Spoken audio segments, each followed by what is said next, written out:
Opa, seja bem-vindo a mais um vídeo. Hoje, 1 de março de 2025. Carnaval, né? Sábado de carnaval e teve um monte de carnaval ontem, né? Na Casa Branca. Apesar de que não vai ser o tema central de hoje, desse vídeo. E um outro vídeo eu vou gravar depois, falando mais a respeito, apesar de já ter falado ontem, né? Praticamente quase que ao vivo, assim que concluiu. Enfim, mas no front, que é o foco do vídeo, né? Eu gosto mais de falar sobre o front em si. Notícias eu trago em vídeos separados para não vai ficar 1 hora de vídeo. No front tivemos muitas ocupações russas em várias áreas. Por exemplo, em Skudny, em Burlatsky, todos os trechos de uma certa forma aqui bem próximo à Velika Novozilka. Tivemos também avanço em Privlin, Burlatsky, Skudny, fora os setores lá em Kursk que tiveram, né, os russos tiveram avanços e outras áreas que eu vou mostrar para vocês. Teve ponte que caiu num trecho extremamente importante de logística para os ucranianos que perderam então praticamente em definitivo essa questão logística neste setor. Isto e muito mais você vai ver agora. Vamos lá. Vamos começar dando uma geral primeiro nessa questão de bombardeios, tá? Tivemos bombardeios sim, os relatos oficiais ucranianos foram 103, 103 drones do tipo Shahed que eles conseguiram abater, não trouxeram no informe quantos é que de fato atingiram os alvos, é normal os ucranianos não divulgarem isso. Em termos de cálculo, tem um cálculo interessante que é o seguinte: e os russos estão lançando todos os dias entre 150, 180 até 200, mas num dia em média. Então, 150, os ucranianos abatem 100, entre 40 e 50 atingem seus alvos. Qual é a conta que eu estou fazendo? Saiu dias atrás informando que os russos saíram de uma produção de 25 a 30 drones Shahed para em torno de 150 drones Shaheds por dia. Só que vamos fazer uma lógica, uma conta rápida. Os russos vêm imprimindo nesse ritmo de bombardeio, né, de ataque já há um certo tempo. E é sempre essa média, por volta de 150, 100 abatido, enfim. Então, provavelmente os russos estão produzindo bem mais do que esses 150 drones por dia. Não teria lógica eles produzirem 150 e enviarem 150, né? Então eles devem estar, sim, produzindo um pouco mais do que os 150, estão colocando em estoque para poder exatamente terem uma certa frente.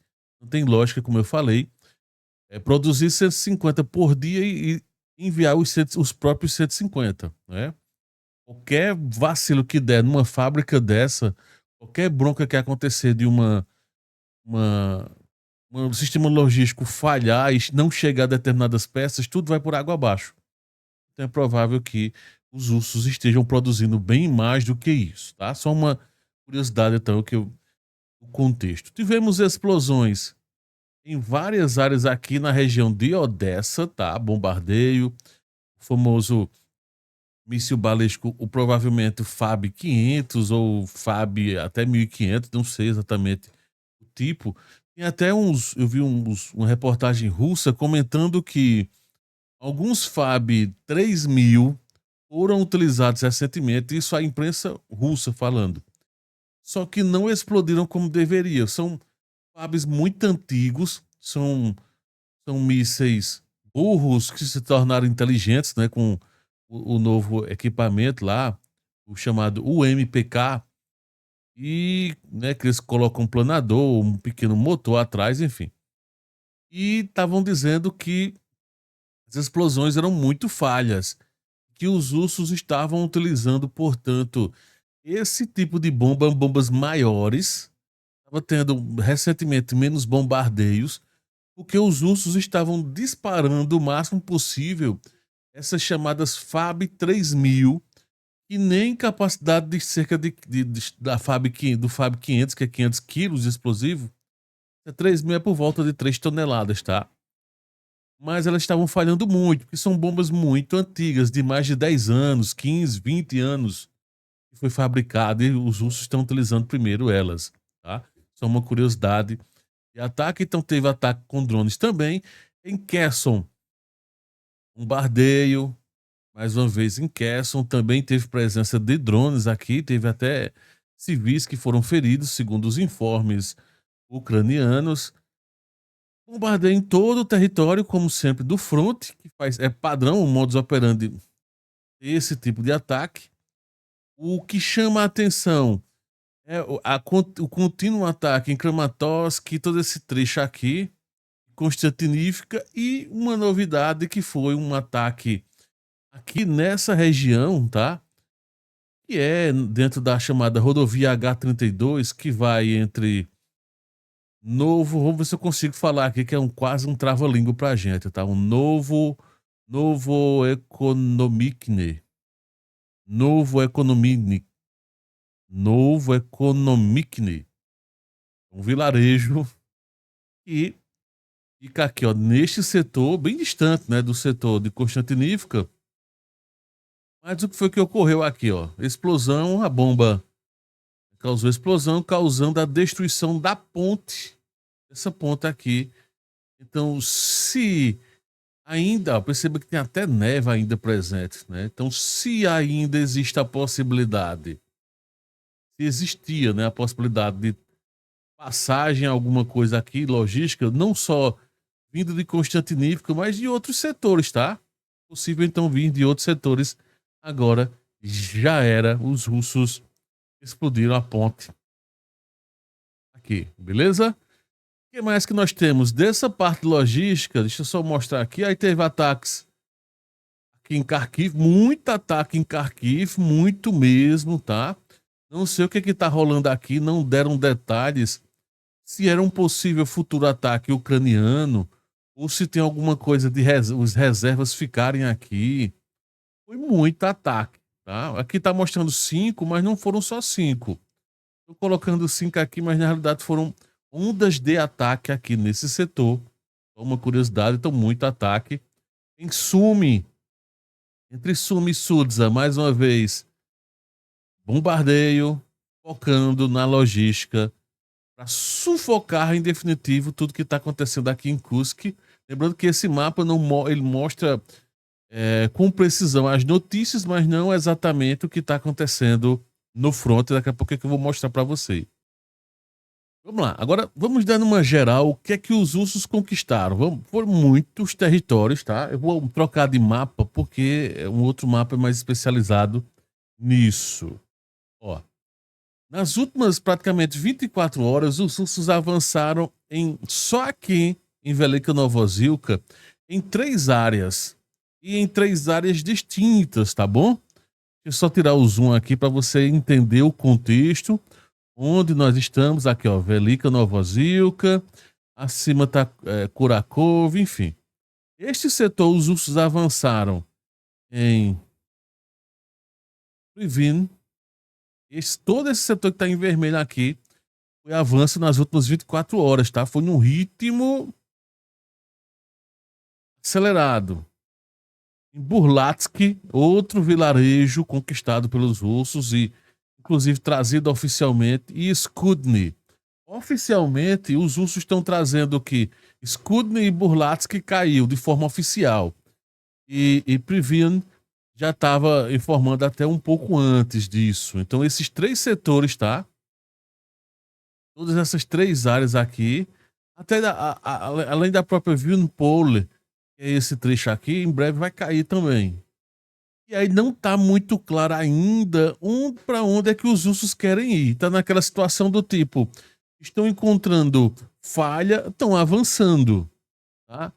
Porque teoricamente eu já trouxe isso em outras análises, o possível pulo do gato, digamos, é esse setor avançar nesse ritmo aqui, ó, para lá. Para lá. Aos Don, tudo que tá aqui, ir para essa região norte para poder travar essa estrada aqui, para que os russos possam controlar este setor logístico, tá? Só que eles também estão avançando de forma lateral, então pode ser que também seja uma falha ucraniana do front está desmoronando e eles estão aproveitando o momento, né? De certa forma, termina aproveitando essa situação. Já que eu estou aqui, não tem nenhuma novidade exatamente sobre o que está acontecendo neste setor. É muito comum, provavelmente vai estar é a fase de troca de turnos, de soldados, de equipamentos. Deve ter ocorrido muita baixa dos dois lados. Então tá trocas de tiros, mas não de posição, não de terreno, tá? Aqui nesse momento, o setor Andrívica, Constantinópio, deu uma, entre aspas, acalmada aqui nesse bolsão. Mas assim que os ursos avançarem um pouquinho mais, a coisa fica preta de vez, tá? Então é uma melhora da morte, como alguns costumam chamar, né? Então vamos aguardar o que está para acontecer aqui neste setor. Vamos lá agora subindo até Kursk. As outras regiões, como eu falei, foram bombardeios que ocorreram, né?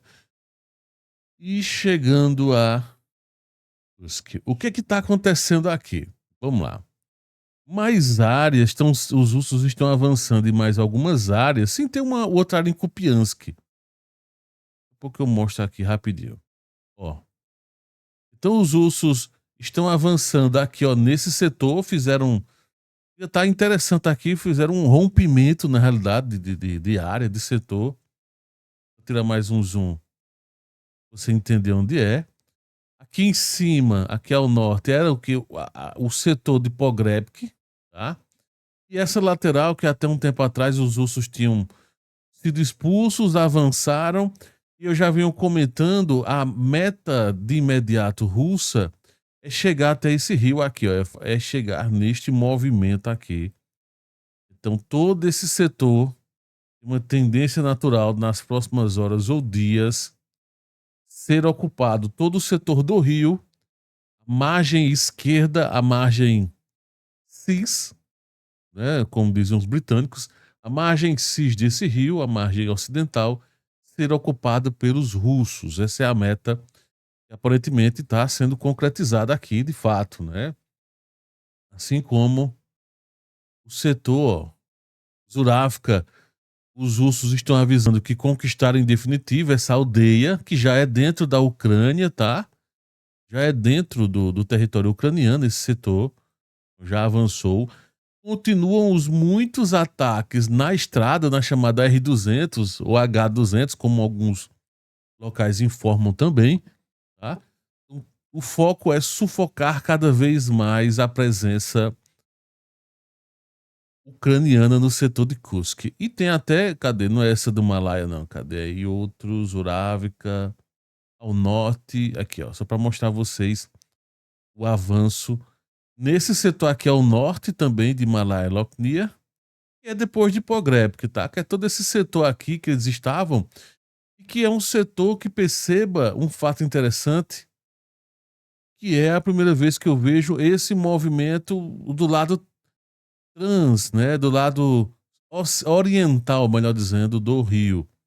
Então, possivelmente os russos vão fazer esse movimento. Lembrando, aqui é o trecho do rio, né? Então é possível que os russos façam esse movimento, tá? Não só conquistar até a margem aqui do rio, mas ó, é uma possibilidade, tá? Eles continuarem avançando aqui do outro lado e terminar sufocando à medida que forem avançando, né, vão sufocando as tropas ucranianas aqui nesse setor. O que mais que nós temos? Então, basicamente, tá? Esse é o sufoco que estão fazendo em Sudza. Nenhuma novidade em outros setores, não teve mais avanços significativos em Lebedevka e coisas do tipo, nem em Kurilovka. Estacionaram de certa forma. O outro local que eu tinha esquecido de comentar foi próximo a Kupiansk. Aqui houve um avanço, de novo, avançaram. Depois que conseguiram avançar o rio Oskil nesse setor, agora é uma questão de avanço lento e gradativo. Ó, já chegaram na estrada que tem aqui. O Piansk está bem mais para cá. Então os russos estão fazendo uma limpa na parte mais ao norte. Já tinham feito dias atrás em Zapadne. né? Então estão avançando, estão consolidando essa área e é uma questão também de provável rumo a Kupiansk, tá? Todo este setor de Kupiansk vai começar provavelmente em breve, muito breve, um cerco, uma questão mesmo de tempo, para que Kupiansk comece a receber um cerco mais forte do que até então vem recebendo, beleza? Mas, de forma muito resumida, é isto que nós temos nas últimas horas. Uma outra curiosidade, cara, teve um setor aqui que os russos fizeram uma defesa, onde foi? Às vezes vão chegando tantas notícias e eu tava tão focado no que estava acontecendo na Casa Branca, lembrei. Aqui em. Não diz exatamente qual foi o local, só faz dizer. O Ministério da Defesa russa divulgou que os drones ucranianos tentaram atacar a estação de bombeamento do oleoduto do Turkstream. Tá? Não houve danos, os drones foram abatidos. Provavelmente, tá? Fica nesse setor aqui em Anapa. Eu tenho quase certeza que o sistema de. Não tem aqui, ó. Pode ver que não tem o informe, porque esse eu vi informe separado do Ministério da Defesa russo, divulgando que teve ataque, o local onde ocorre a refinaria, a estação de bombeamento, e onde é o oleoduto, parte desse setor aqui de Anapa, tá? Então vem de Anapa, corta. Opa, foi demais. Corta aqui mais ou menos esse movimento aqui, ó. Sai de Anapa, faz um movimento assim, até chegar por aqui, mais ou menos. O local exato aqui da Turquia eu não lembro. E daqui sai o Transbalkan, tá? Que vai para essa região balcânica. Depois, mais ou menos aqui, nesse setor, ele faz um outro caminho, pegando outros setores, né, dos Balcãs propriamente dito. Mas o Turkish Stream, que é esse oleoduto que vai para a Turquia, hoje é um dos principais focos de abastecimento para a Europa, então teve ataque e os russos se defenderam. Esqueci de comentar isso. Não vai gostar muito é o pessoal da Hungria e o pessoal da Romênia e, evidentemente, os próprios turcos, né? Mas enfim, é isso. Valeu, grande abraço.